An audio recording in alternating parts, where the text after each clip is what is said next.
Have you got any experience selling online, or is this the first time that you're looking for a product to sell? Yes, I am now going course. I'm on 8%. You're on eight. Percent in course. Okay. Uh, Third level. okay. So I'm going to ask Brett how he's doing since I know he's been working with a supplier to source a product. And then maybe we can see what you're doing, but that way you can get an idea of how these usually go. It's very free form. There's no structure for these. Um, Brett, I know when we last tried to meet up, you were having trouble with your reception, but it seems to be working today. So how's it going with your sourcing? It's going, it's moving along. So I have a sourcing agent. I haven't signed the document yet, Okay. but I'm about ready to do that. I have to finalize my design of what I want to get done, and they're going to. I've got a lot to talk with them about. They need technical documents and stuff, and I don't have that stuff yet. So I'm not sure how I'm gonna do that. So, Okay. but I called last time because my current product is out of stock. Hmm. And after I put in my shipping to Amazon that my new one's coming in, they activated my ads again right away, which I didn't know they were going to do. I Even before they receive the product. Yeah. Huh. So my listing went live again. It says, temporarily out of stock, will be available in 6 weeks or something. Hmm. But they activated all my ads. It cost me a whole bunch of money. I got a couple sales, but no one's going to buy something when it says it won't be available for 2 months or 3 months. And so I was just surprised that it went live with my ads again. I didn't think it would until I went back in stock. I was just curious if you had any knowledge about that. That does seem very strange to me. I know that sometimes Amazon will make a listing visible even when it's waiting for the inventory to be checked in, but I didn't think they would do it that far out. I think I've seen like that people can order a product even if it won't be available for like 2 weeks. But 6 seems like a really long time. So Yeah. I don't know what happened. I think you would have to ask seller support what their standard window of time is for making a listing available when they know that inventory is incoming. So yeah, I've never Yeah. seen something I longer need than to talk with 14 them. days. I don't mind it being available, but I really was not happy when they let my ads start running again. I hadn't turned them Yeah. off because I thought they wouldn't turn them on until my stock got in stock again. So Hmm. I've turned everything off, and now this payment I've got another bill from them for something. They say for advertising. I'm not sure for what. So I have to dig into the dates that they're saying I got ads and what dates I turned it off and all that kind of stuff. So Yeah, if you can show that the product shouldn't be arriving for several weeks, I would fight that and see if you can get those refunded because they shouldn't be showing ads for a product that's not available. yeah, that's what I thought. Hmm. Yeah, I find their whole system is just chaos. Like apparently the other day, like within the last week, all Amazon sellers received some email like erroneously that was warning them about their account possibly being deactivated. And I just, I've tried to clear out inventory for so many times where it says there's like one unit left and I'm like, whatever, I don't care what they do with it. I've told them multiple times like send them all back to me and they still for months send me something about like you have one thing left that needs, to be taken care of. And it's like, they don't know what's going on inside of their system. So Oh I yeah. Oh would no, fight that. I've had to go through the re-verification process again because I had that I Yeah. was going to be deactivated. I've been through this twice where the first time they wanted me to do something with my bank account and it said not verified, but when I tried to go in to verify it, it actually showed my personal name on the account instead of my corporate name. Hmm. So I called them about that and they said, okay, yeah, we have a bug. Don't worry about it. If you need anything else, it'll show up on Seller Central. Then I got it again. And this time I did have to verify both my phone number and my mailing address. Hmm. So yeah, they're going through all kinds of stuff. So Oh, well, is there, besides that question about the ads, was there anything else that you were looking for answers to? That was the biggest thing. I was just Okay. curious if you had any experience with that because I was quite surprised about that. Yeah, no, Since then, I've never. turned off all my ads so that they can't, so it won't run no matter what now. But Mhm. until my stuff comes in, but Yeah, I guess it's possible that they have some kind of general rule that if they know that a shipping plan has been made and that inventory is like on its way, maybe they just use that as the trigger for whether to show the product. But I have never seen a product purchasable that far in advance, so I would just send them open a ticket with seller support. yeah, okay. Yeah. That I'm working on the Mexico thing, trying to get all that lined up and all the technical stuff done to get that production started. So that's going to be a while out, I think, but that's the way it goes. I could have gone to China, probably got it done faster, but I think I'd rather do it out of Mexico. So Mm-hmm. Well, good for you if you can find a supplier there. I did receive just a preliminary search from them. They said they did their little search. I showed them a picture of what I want to do, and they said yes, they can do this in Mexico. They got people that can do it. But you know, I guess I do have a question. If you've worked with any sourcing agents, I don't know what kind of pricing they want to charge me $2,500 for the sourcing stuff, and they do a fair amount. I mean, they find a manufacturer and do the negotiations and help with the help with packaging and that kind of stuff.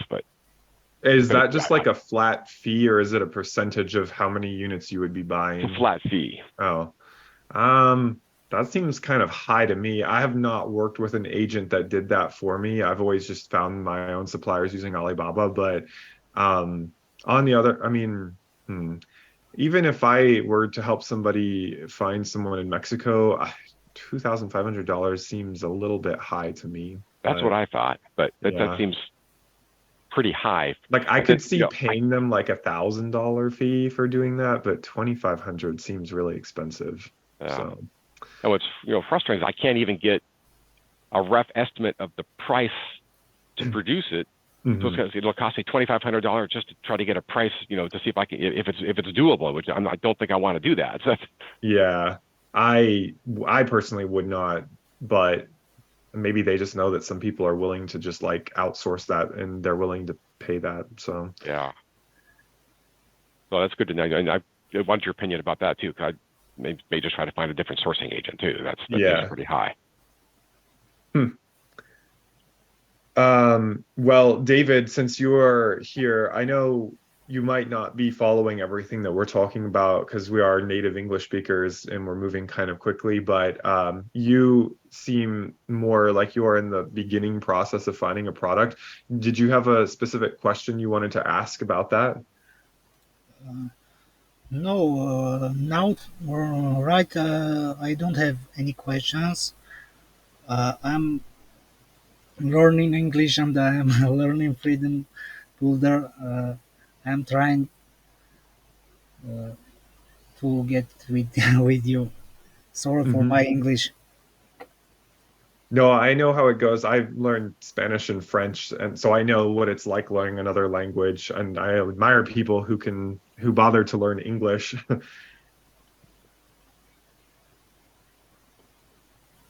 Well, to give you a better idea of how these go, this call is just every 2 weeks, and it's basically like office hours. If you don't know that concept, it's like when you're at university, the professor just has a period of time when anybody can come and ask them questions. So I usually am here at this time every other Thursday for the people in the Facebook group. And we don't usually get a lot of people come on. It's usually like no more than two or three at one time.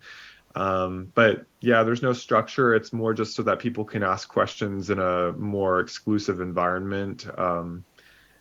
And Brett has probably been the most regular person so far. So I Uh, don't have anything that I can think of that I thought that I should like really mention or talk about. But if you want to ask questions about finding a product opportunity, you're welcome to do so. thank you very much, but right now I can only listen you and read these chapters. Hmm. and small understand you. But thank you very much for all this. Yeah. I'm very happy about that. I am now with you. Thank you very much. Oh, well, we're happy to have you. So thank you for trying Jungle Scout and in following the course. I hope that you can understand it. It's very comprehensive, but at least with the video, you can adjust, you can pause it if you need to. So thank you for, trying Jungle Scout. Thank you. So how have the meetings been going? I'm surprised. I mean, when I first started doing this, quite a while ago, there were quite a few people on there asking questions when it was all just text. Yeah, But well, I thought Rolando was always doing so I took over this from Rolando in August of last year, but I was on paternity leave when that happened. So there was a period where I don't think that these occurred for about a month. And then I was having issues with Facebook locking me out of my account when I would try to go live. And I think it was because they saw a new person in there and they thought I was jumping between accounts. But so it was a little bit rough in the fall of last year keeping these going. I don't know if that caused people to fall off, but even when Rolando handed it over to me, we didn't really have many people come on. So I'm not sure why the coaching call hasn't been more people don't make use of it. But it's okay because I'd rather have it be smaller so I can actually give attention to the people in the room. yes. Yeah. So last time when we tried to do it, you were trying to talk to me, but you couldn't get through. Yes. But nobody else came on that day, so yeah, it's usually quiet. Oh, wow. Wow. It is helpful just to get some feedback once in a while, just to, so I've had one product out there for a while, but I'm still pretty new about this stuff. So Yeah. By the way, Brett, I don't know if you attend the Tooltip Tuesday sessions that I do each week for all the Jungle Scout users, but in case you were curious, I actually have launched my own personal YouTube channel recently. Oh, really? So if you want to follow me on there, I would be much obliged. You can just search for ecom with Ed, and it's e-com like e-commerce. And that's my channel. So there's not a lot of videos in it right now just because I only did this within the last 2 weeks. But I was thinking of doing this over a year ago and I finally got around to it. So yeah. Oh yeah, I'll take a look. I'll subscribe. So Yeah, I'm hoping to just I have all this expertise and knowledge that I'm not really putting to use. And after you get a certain number of subscribers on YouTube, you can actually get ad money. So yes. I figured I might as well make some videos about this as well and see if I can generate some income from there too. So maybe the next My Amazon guy. Yeah, he's great. I had him as a guest on one of the mastermind, and I really like Steven. But I know they're all different personalities out there. So some people may prefer others, but yeah. No, that's and I've watched a lot of his stuff, and I've watched a lot of things from other people too especially about PPC.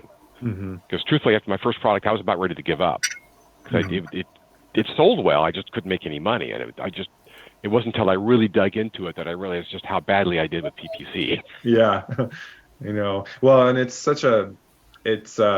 everybody, no matter how much of an expert they are, is kind of operating a bit blind because everyone has their theories about how to set up a campaign and what works better.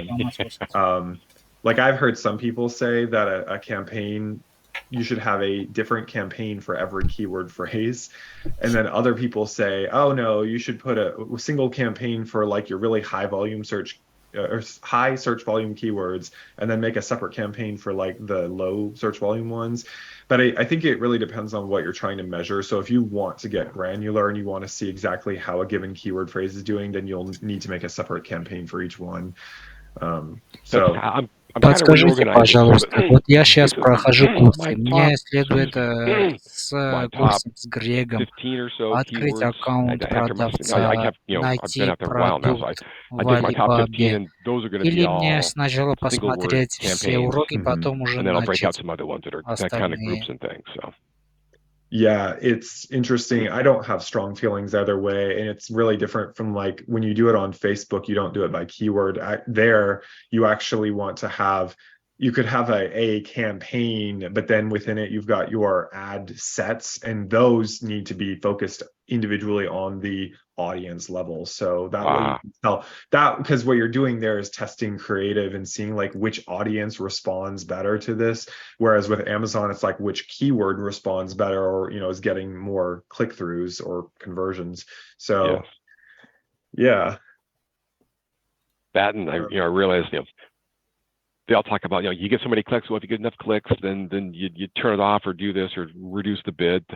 But I was able to look back. I saved data for a year, and I look back at a year's worth of data, and I got so many 1 and 2 click things that I spent huge amounts of money on this stuff. I should have been reducing things along the way, and I didn't. But yeah, it was amazing how much money zero sale ads I spent money on, that kind of stuff. You have to go through and kind of reorganize, and I didn't keep track of that on a month to month basis.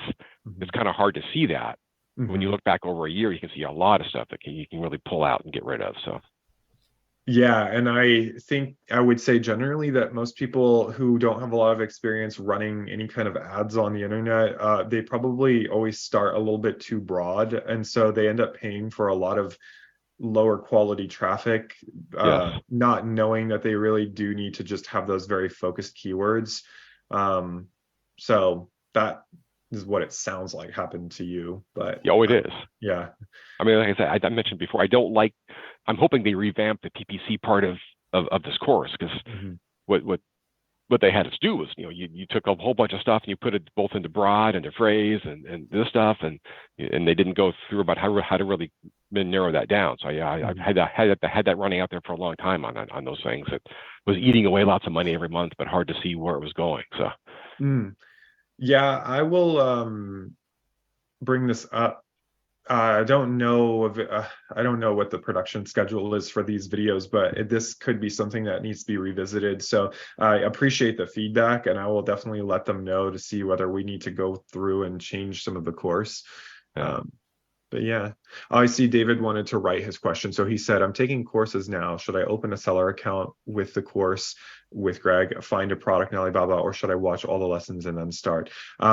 So David, I think that you should not necessarily open an Amazon account right now.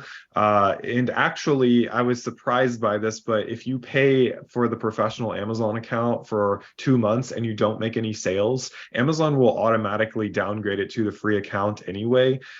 So I think that you don't need to open the Amazon account until you already have your product chosen and you've worked with the supplier and it's on its way, because you do actually need the account with Amazon to generate the labels, the barcodes, so that you can give those to your supplier. But if you're just starting out and you're learning about this whole process, I would not create an account anytime soon. Понятно, спасибо that way you can большое. save that money. But I also think don't make yourself go all the way through the course before you begin. There will come a point where you should begin actually doing things even when you haven't completed the course yet. But I think you'll know when that is. And it's usually once you have found a product that you want to sell and you've started talking to a supplier, that to me, that's the natural point where you should then create the Amazon account and start doing all of the listing creation. So I hope that you were able to understand that. And if not, I can write that in the chat as well. Okay, great. You got it. I would throw out one more thing that И еще if you have один a personal вопрос, account если on можно. Amazon, Я могу, помимо which I did when I прохождения started this class, курса, I just kind of уже used that, начать built that into в день, скажем, my seller 1 account. час And I would not recommend doing that. I would recommend keeping a seller поискать account separate from a товар. personal account if you can. То есть и Yes, this is a заниматься good point курсами, as well, пройти David. I курс, don't know if и you 1 shop час on Amazon yourself, but when you create your найти, seller account, искать груз. don't use the same email that you use to log into your Amazon account as a customer. I would actually create a different email address and use that as your seller account, because if you ever want to sell your business later, you want to have everything very cleanly divided. So yeah.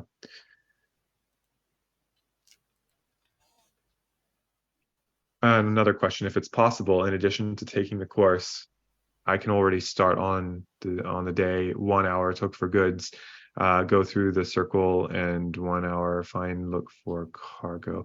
I think I'm not entirely sure what your question is, but yes, I would say a lot of people might think they need to study a course first and then do things. The Freedom Builder course is really intended for you to do it with the course. So yeah, don't think that you need to go all the way through it before you start doing that. I would say watch some of the videos and then dedicate a block of time in your day to doing the research for products. You won't necessarily need to begin looking for suppliers yet. I don't know exactly where you are in this process, but it sounds like you're very new. So really, you should dedicate about 1 month, maybe 1.5 months to looking for product opportunities, because you do need to give yourself a nice long list of ideas. And then as you analyze the data for those ideas, it will become clear that some of them are not very good opportunities and others are. So my recommendation is that you try to find like a short list of 5 products, but start out with maybe 50 to 100 product ideas and then work from there down to those 5 products. Once you have those 5 products that look like they are solid opportunities, then you would begin the process of looking for suppliers and all of that and shipping. So yeah, for now, focus only on the product research. Yeah. I know it's all very overwhelming at the beginning, but you really can't do anything else until you have that product. So that is priority number 1 for people who are just beginning this process. And then just in case it helps you, David, the process of finding a supplier and having the product manufactured and then shipped, all of that is going to take several months as well. I'm actually working with a supplier right now for a new product that I'm going to sell. And I reached out to the supplier in April to inquire about their prices and all of that. And I placed my order sometime in May. I think it was kind of towards the beginning of May, maybe a little bit in the middle of May, but they are just now about to ship the product to me here in Texas. So I know that's going to take another 35 to 40 days. So I probably won't have this product in my possession until the beginning of July or maybe the middle of July. So I just say all this so that you're aware that it does take quite a while to find a product and then to actually get it available on Amazon. But hopefully, if you've done your research properly and it is a good opportunity, then it's just a question of staying in stock and reordering those products and selling. So, of course, Brad, I am sourcing this product from China, which I didn't really want to do, but it was the only place I could find it. So if you do end up having success working with a Mexican supplier, I would definitely be interested to know how you find them and how that goes, because I have not actually sourced anything from Mexico. Yeah, well, I'm, I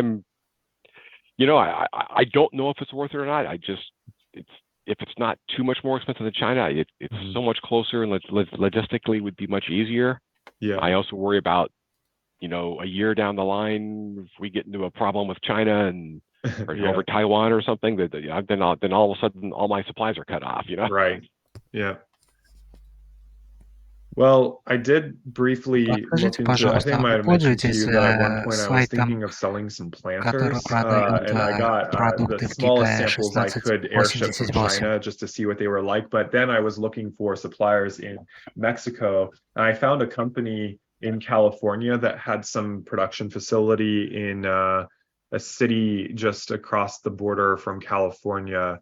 But I ended up not pursuing that just because the economics didn't really work out. The products were so big and heavy that I decided not to pursue that. But all that is to say that I actually did find an American company that was like a wholesaler. They would sell these kinds of garden products to local nurseries and plant shops, but they had some connection with a factory in Mexico and some way to order them. It didn't work out for me economically. So yeah, I mean, I need to spend more time trying to find a different sourcing agent, I think, because I found this one through some guy that does this seven figures seller summit a while back, and I still get emails from him, and he interviewed this woman, and that's how I found this one, and it just seems pretty high to me. So I think I need to do a lot more research on my own. I tried researching myself to a point, but Mexico is not nearly as sophisticated computer-wise as Right. Alibaba is. So yeah.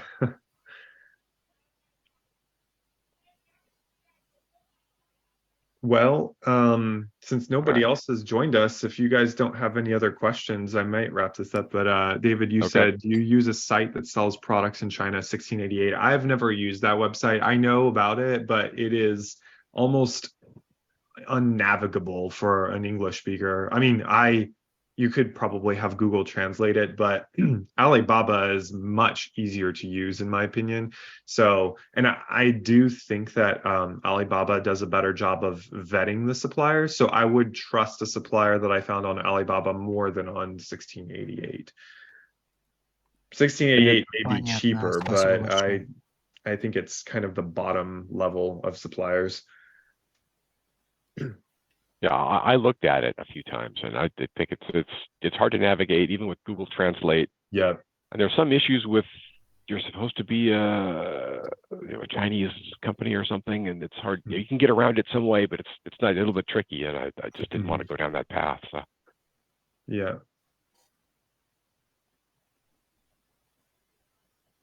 Okay. Well, all right. I will be back in 2 weeks for this as usual. And like I said, Brett, if you want to check out my YouTube channel, I'm slowly adding content to there as well. Okay. I'm going to maybe try to do some of the Ask Me Anythings on my channel as well. So if you follow it, then you should get notifications when I do. Okay. All right. Yeah. Well, I'll join again here at some point. Let you know how I'm doing with supplying out of Mexico. Oh yeah, let me David asked for the link to my channel, so let me just get that real quick. Let me see here. Here it is. So if you guys want to visit that, you can. Okay. And there's actually a community tab now that YouTube has added as well on a channel, so people can I can put posts and people can like write to me and stuff if they want to. So that's another place you can stay in touch with me. Yeah. Okay. All right. Well, good luck with your supplier, Brett. It sounds like you are on the path and you know what you need to do. And also good luck with getting that problem resolved with Amazon. I hope you might be able to get a refund. I hope so. I don't hold my breath about anything with them. So. Yeah. All right. See you in a bit. Okay. Take care, guys. Have a nice afternoon. Bye. Bye.